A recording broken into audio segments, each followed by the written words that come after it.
world follows. And that giant is the United States. The Fed can inject global liquidity with a phone call. The US dollar remains the most used currency on Earth. Giants like BlackRock and Fidelity are headquartered in the US, managing trillions across the planet. If the US embraces Bitcoin, this wouldn't just be an investment, it would be a political statement. A signal that central banks around the world would be forced to analyze carefully. Just like the world once scrutinized gold when the US stockpiled it, or how the dollar gained global trust by being backed by the world's #1 economy.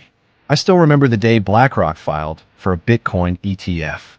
They weren't the first, but because it was BlackRock, the market shook. Bitcoin prices soared. The entire ecosystem came alive again. So what would happen if the US Treasury suddenly announced that 1% of its national reserves would be allocated to Bitcoin?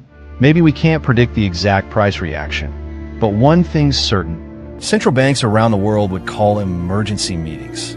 At that point, the question isn't whether to buy Bitcoin. It's whether to buy now or wait and pay much more later. El Salvador can shout from the rooftops and no one listens. But if the US so much as whispers, the crypto market holds its breath.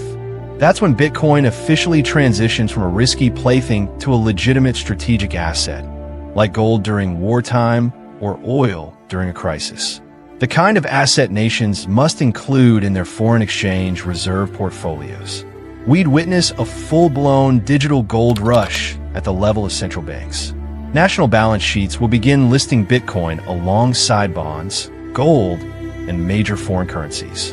And the traditional financial system would need to restructure. When Bitcoin becomes a strategic reserve asset, everything changes. Accounting standards, risk models, custody protocols, taxation frameworks. Finance ministries would need blockchain experts on speed dial. Investment funds would overhaul their strategies. And institutions like the IMF and BIS, who once mocked Bitcoin, would have no choice but to study it seriously.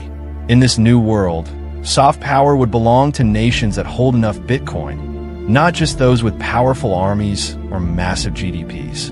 And if the US takes the lead, the global financial system would begin shifting toward Bitcoin, just like it once shifted toward the dollar after World War II.